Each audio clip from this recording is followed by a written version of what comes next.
ایک ٹکڑا آپ کے سامنے رکھا ہے۔ میں آپ کو یہ بتانا چاہوں گا کہ ایک بچہ کی تربیت میں، ایک بچہ کو صحیح تربیت دینے میں ہمیں کس طریقے سے رول ادا کرنا چاہیے اور کن کی کتنی ذمہ داری ہے۔ چونکہ جب ہم کتابوں کا مطالعہ کرتے ہیں تو ہمیں یہ ملتا ہے کہ ایک بچہ کی زندگی کو یا ایک بچہ کی تربیت میں 5 اسٹیج آتا ہے، 5 مراحل ہیں۔ ان میں سے ایک مرحلہ یہ ہے کہ جب بچہ ماں کی پیٹ میں جنم لیتا ہے، یعنی ماں کی رحم میں وہ جا کے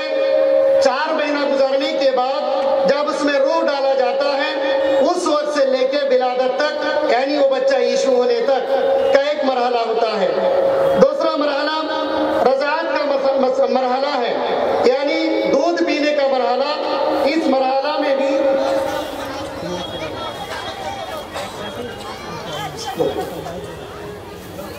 اس کو پکڑ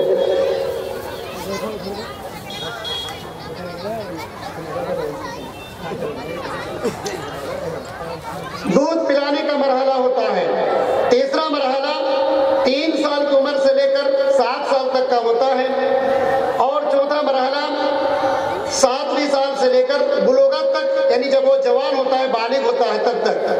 اور ایک بلوغت سے لے کر نکاح ہونے تک، یعنی تقریباً ماں کی رحم میں روح پھونکنے سے لے کر تقریباً 20 یا 18 سے لے کے 20 سال تک اگر اس بچہ کی صحیح تعلیم ہو جائے، صحیح تربیت ہو جائے، تو پھر وہ بچہ زندگی میں شرابی کبابی نہیں بنے گا، وہ بچہ زندگی میں والدین کی نافرمان کرنے والا نہیں بنے گا، وہ بچہ زندگی میں کبھی بھی اپنے والدین کو برا بھلا نہیں کہے گا،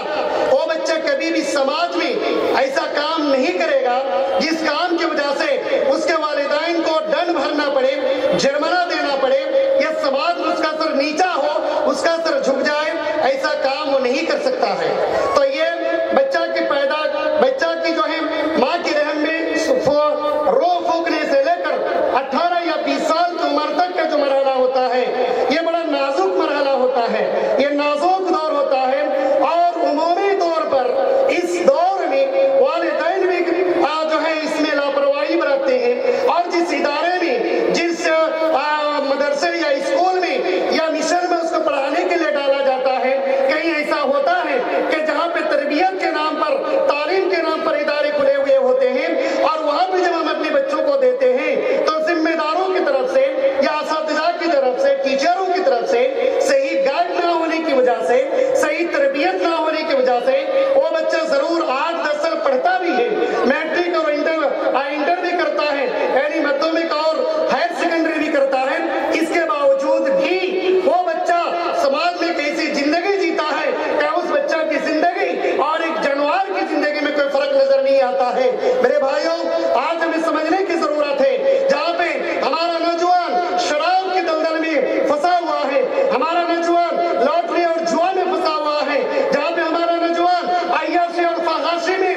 ملوث ہے، ایسی صورت میں اور ایسی حالات میں ہم تمام کی یہ ذمہ داری بنتی ہے، چاہے وہ ادارے والے ہو، چاہے وہ گارجین ہو، چاہے وہ ماں ہو، یا چاہے وہ ذمہ داروں کی حیثیت سے ہو، ہم تمام کے اوپر یہ ذمہ داری بنتی ہے کہ ان کی صحیح تربیت اور ان کی صحیح تعلیم کا انتظام کیا جائے۔ میرے بھائیوں، ہمیں اور آپ کو معلوم ہے کہ کسی کا بچہ اگر کامیاب ہوتا ہے دنیاوی اعتبار سے، اگر اس کو نوکری مل جاتی ہے اور تھوڑا بہت پیسہ کمانے لگتا ہے، تو چائے کی دکانوں میں ہماری یہ مسلمان قومیں، ہماری یہ نوجوان بھائی اور ہمارے بزرگوں جا کے چائے کی چسکی لیتے ہیں، چائے کے مسالے کر یہ باتیں کرتے ہیں کہ فلاں کا بیٹا کامیاب ہو گیا، فلاں کا بیٹا ایسا ہو گیا، فلاں کا بیٹا ویسا ہو گیا، لیکن وہی بیٹا اگر نماز نہیں پڑھتا ہے تو کوئی ٹوکنے والا نہیں، وہی بیٹا چہرہ میں داڑھی نہیں رکھتا ہے، کوئی ٹوکنے والا نہیں، وہی بیٹا سماج میں اس سے کٹا ہوا ہوتا ہے، سماج میں بہت سارے برائیوں کا ان کے ذریعے سے آج وہ راستہ نکالتا ہے، اس کے تعلق سے کوئی بتانے والا نہیں، بلکہ آج ہمارا معیار، آج کامیابی کا راز ہم اس کو کہتے ہیں کہ کسی کی سرکاری نوکری ہو جائے، کوئی جج بن جائے، انجینئر بن جائے، ہم اسی کو اس کی کامیابی سمجھتے ہیں، لیکن حقیقت میں میرے بھائیوں یہ کامیابی نہیں ہے، حقیقت میں کامیابی اس پر ہے کہ پیارے نبی صلی اللہ علیہ وسلم نے ہمیں یہ بتایا کہ ایک باپ کے اوپر کیا ذمہ داری ہے، ایک ماں کی کیا ذمہ داری ہے، اور اسی طریقے سے اساتذہ یعنی ٹیچروں کی کیا ذمہ داری ہے، اور اسی طریقے سے ایک بچہ کی تربیت میں سماج کا کیا رول ہے، سماج کی کیا ذمہ داری ہے، سماج کا کیا کر سکتا ہے۔ یہ چار چیز اگر ہم سمجھ جائیں تو پھر ہمارے سماج میں نالائق اولاد کبھی بھی تیار نہیں ہوگا، ہمارے سماج میں نالائق اولاد کبھی بھی تیار نہیں ہوگا۔ لیکن افسوس کی بات یہ ہے کہ جب ہم نئی جنریشن کو اور نئے بچوں کو، نئی بچیوں کو تعلیم اور تربیت کی بات کرتے ہیں اور اس کے باپ کی طرف نظر دوڑاتے ہیں تو پتہ یہ چلتا ہے کہ اس کا باپ بھی شرابی ہے، اس کا باپ بھی جواری ہے، اس کا باپ بے نمازی ہے، اس کا باپ کا کاروبار حرام ہے، اور اسی طریقے سے حلال و حرام میں کوئی تمیز نہیں کرتا۔ تو میرے بھائیوں، ایسی صورت میں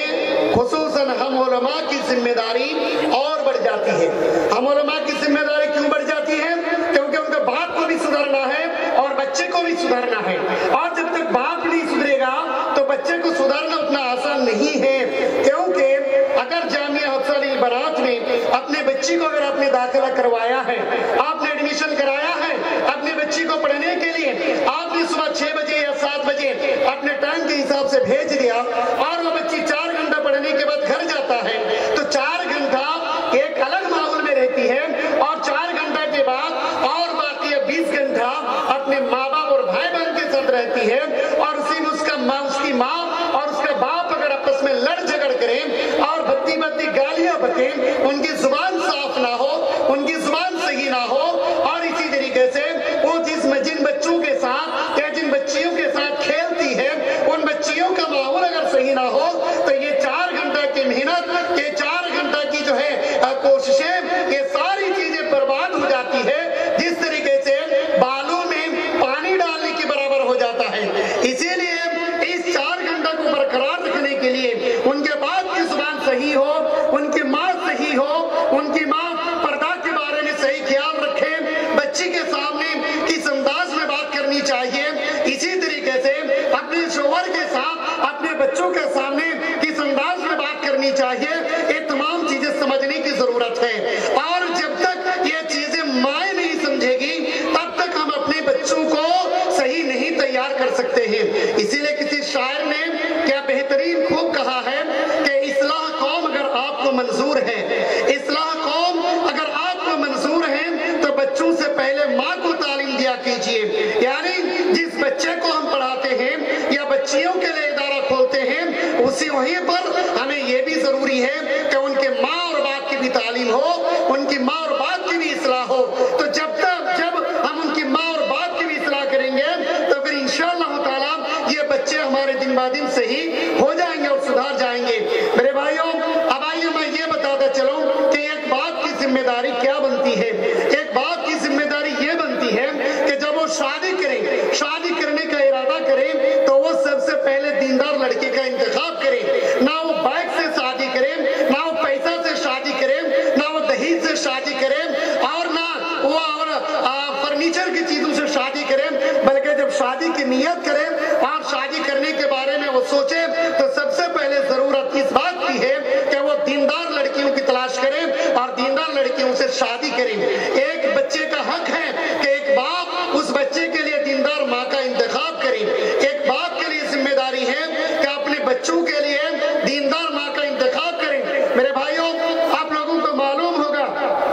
کہ حضرت عمر فاروق رضی اللہ تعالیٰ عنہ کے پاس ایک آدمی پنچیتی لے کر آتا ہے، شکایت لے کر آتا ہے۔ شکایت کس کا ہوتا ہے؟ بیٹا کا شکایت کون کرتا ہے؟ باپ کرتا ہے۔ یعنی باپ بیٹا کا شکایت کرتا ہے کہ دیکھیے یہ میرا بیٹا ہے، بڑا نالائق ہے، باپ کو پیسہ نہیں دیتا، باپ سے تمیز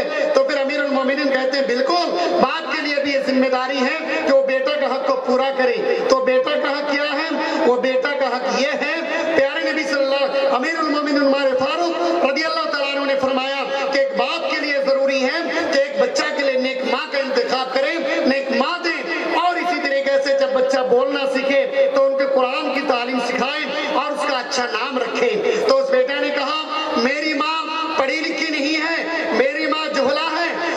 بلکہ جاہلوں کی ماں ہے، میری ماں کو کچھ آچا جاتا نہیں ہے. اسی طریقے سے میرا نام اتنا بھدا نام رکھا ہے جو گوبر میں کیڑا ہوتا ہے معنی میں وہی آتا ہے، اور مجھے قرآن کی بھی تعلیم نہیں دیا. حضرت عمر فاروق رضی اللہ تعالیٰ عنہ اس بات کی طرف متوجہ ہوتے ہیں، چہرہ کرتے ہیں اور ڈانٹ ڈپٹ کرتے ہیں اور کہتے چلے جا تو یہاں سے، تیرے لیے کوئی پنچایتی نہیں ہے، تو نے بیٹا کا حق ادا نہیں کیا، آج بیٹا کیسے تیرا حق ادا کرے گا، آج چلے جا تو یہاں سے. اس کو حق اس کو جو ہے پھر اس طریقے سے ہٹا دیا جاتا ہے. میرے بھائیوں تو ہمیں سمجھنے کی ضرورت ہے. کیا سمجھنے کی ضرورت ہے؟ کہ صرف باپ بننے سے پیسہ لینے کے لیے باپ نہیں بننا ہے، بلکہ ہمیں یہ احساس ہونا چاہیے کہ ہم اپنے بچہ کے لیے ایک اچھی ماں کا انتخاب کریں. آج بتائیے کتنے ہیں یہاں پہ جو یہ کہہ سکے گرو سے، جو یہ کہہ سکے فخر سے کہ میں نے بنا جہیز کے شادی کیا، میں نے دیندار لڑکی سے شادی کیا، بھلے لڑکی کالی ہے، بھلے لڑکی کلوٹی ہے، بھلے لڑکی غریب ہے، بھلے لڑکی ناٹی ہے، بھلے لڑکی مطلب کہ زیادہ خوبصورت نہیں ہے، لیکن میں نے دینداری دیکھا تو شادی کر لیا. میں نے دینداری دیکھ کر اس کی جو زائدات کو نہیں دیکھا، میں نے دینداری دیکھ کر اس کی شکل و صورت کو نہیں دیکھا، میں نے دینداری دیکھ کر اس کے خاندان نہیں دیکھا، میں نے دیکھا تب اس کی دینداری کو دیکھا، اس کی سیرت کو دیکھا، بلکہ ان کی صورت کو نہیں دیکھا، اور میں نے اس کو شادی کر لیا. ہے کوئی یہاں پہ کوئی بھی شخص میرے خیال سے ہزاروں میں ایک ایسا نہیں ہوگا جو ایسے مجموعہ میں کھڑے ہو کر بتا دے کہ میں نے سیرت صورت نہیں دیکھی، میں نے جو ان کے پیسہ نہیں دیکھا، میں نے مطالبہ کچھ نہیں کیا، بلکہ دین کو دیکھ کر شادی کیا، ہم نے دین کو ترجیح دیا. بتا دے کوئی نوجوان جب ہماری شادی گڑبڑ ہو، جب ہماری شادی میں سنت کے خلاف کام ہو، جب ہماری شادی میں غیر طریقے سے شادی ہو اور ہماری شادی سنت کے مطابق نہ ہو، تو پھر ایسی صورت میں ہم کیا امید کر سکتے ہیں، کیا ہم امید لگا سکتے ہیں کہ ایسی بچی سے یا ایسی بیوی سے ایک نیک اولاد پیدا ہو، امام بخاری ہو، امام مسلم جیسے ہو، یا پھر موجودہ دور میں شاید ڈاکٹر ضیاء الرحمن آجری کی طرح پیدا ہو، علامہ البانی کی طرح پیدا ہو. نہیں ہو سکتا میرے بھائیوں. جب آپ کی جو ہے بندھن ہی غلط ہے، آپ غلط طریقے سے اپنے شادی کی بندھن کو آپ چاہتے ہیں، تو پھر ایسی صورت میں آپ یہ امید نہیں رکھ سکتے. اس لیے میرے بھائیوں جس نے شادی کر لیا غلط طریقے سے، توبہ کیجئے. اپنے سسر کے اوپر جو ظلم کیے ہیں اس کو آپ لوٹائیے اور توبہ کرتے ہوئے آپ اللہ کے سامنے روئیے، گڑ گڑائیے. کیونکہ آج اگر آپ بدتمیز ہیں، آپ اگر بد اخلاق ہیں، آپ کے اگر اخلاق صحیح نہیں ہے، تو پھر آپ کی نسل میں جو 4 یا 2 3 بیٹا بیٹی جو آپ کا پیدا ہوا وہ کل آپ کو نہیں دیکھے گا، آپ کے اوقات کو نہیں سمجھے گا، آپ کی خدمت نہیں کریں گے اور آپ کے مقام و مرتبہ کو نہیں سمجھیں گے. اس لیے میرے بھائیوں ابھی بھی وقت ہے، توبہ کیجئے، اللہ کی طرف لوٹ کے آئیے. اور اسی طریقے سے ایک ماں کے اوپر یہ ذمہ داری ہے کہ وہ ماں جب بھی اپنے بچہ کو دودھ پلائے تو پھر وہ اللہ کا جو ہے نام لے کر دودھ پلائے. اسی طریقے سے اگر شوہر کی طرف سے کچھ تکلیفیں بھی ہو تو اس کو بھی برداشت کریں، بلکہ بچوں کی تربیت کے خاطر وہ کیا کریں، اپنے شوہر سے نہ لڑیں، اپنے شوہر کے ساتھ نہ جھگڑیں، اور اسی طریقے سے اپنی زبان پہ لگام لگائیں، اپنی زبان کو کنٹرول کریں، اپنی زبان پہ بتی گالیاں نہ دیں. اسی طریقے سے ہر ماں باپ کے لیے ضروری ہے کہ پڑوسی کے ساتھ اس میں سلوک کریں، پڑوسی کے ساتھ جھگڑا نہ کریں، پڑوسی کے ساتھ جھگڑا نہ کریں. اسی طریقے سے آپ یہ بھی ضروری ہے کہ آپ اپنے بچوں کو اچھی طریقے سے بلائیے. جس طریقے سے سورہ لقمان کی تفسیر اگر آپ پڑھیں گے، سورہ لقمان کو آپ مطالعہ کریں گے تو آپ کو بخوبی یہ معلوم ہوگا کہ لقمان حکیم نے اپنے بیٹا کو کیسے تربیت کیا، اپنے بیٹا کو کیسے سمجھایا. اور اسی طریقے سے چونکہ میرے ہاتھ میں پرچی آ گئی ہے اور میں اختتام پر آ رہا ہوں، تو میں آخر میں یہ بتاتا چلوں کہ دیکھیے ہر چیز سے بڑھ کر ایک استاد کے اوپر یہ ذمہ داری بنتی ہے. چونکہ اگر کسی بچہ کو کسی ہاسٹل میں ڈال دیا گیا، چاہے کوئی بھی مشن ہو، چاہے کوئی بھی اسکول ہو، چاہے کوئی بھی مدرسہ ہو، اگر وہاں پہ کسی بچہ کو ڈال دیا گیا تو اس بچہ کو بگاڑنے اور اس بچہ کو سدھارنے میں استاد کا بہت بڑا رول ہوتا ہے، استاد کا بہت کردار ہوتا ہے۔ استاد اگر اپنی ذمہ داری کو سمجھ جائیں، استاد ٹیچرز اگر اپنی ذمہ داری کو سمجھ جائیں تو پھر وہ بچہ سدھر جائے گا۔ استاد اگر اپنی ذمہ داری کو نہ سمجھے تو پھر وہ بچہ بگڑ جائے گا۔ میرے بھائیوں، اسی لیے میں اپنی بات کو اختتام کرنے سے پہلے والدین سے دو باتیں کہوں گا کہ آپ کو تربیت کے ساتھ ساتھ، تعلیم کے ساتھ ساتھ دعا بھی کرنا ہوگا، جیسے کہ ابراہیم علیہ السلام نے یہ دعا کیا تھا، رب حب لی من الصالحین، اللہ مجھے نیک اولاد عطا فرما۔ اسی طریقے سے زکریا علیہ السلام نے دعا کیا تھا،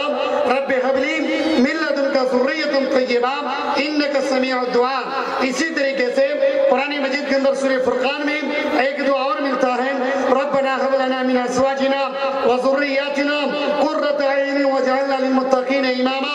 اسی طریقے سے آپ کو یہ بھی دعا کرنی چاہیے کہ رب اجعلنی مقیم الصلاۃ ومن ذریتی وربنا تقبل دعا۔ اس طریقے سے قرآن مجید کے اندر اور احادیث میں بہت ساری دعائیں موجود ہیں۔ ہم گارجن کے لیے یہ ذمہ داری ہے کہ ہم ان دعاؤں کا اہتمام کریں، وہ دعائیں پڑھیں اور اپنے بچوں کی خبرگیری کریں، خود سدھریں، خود اپنے اندر اصلاح پیدا کریں، بچوں کو سدھارنے کی کوشش کریں۔ اللہ رب العالمین سے دعا ہے کہ باری تعالی ہم تمام کو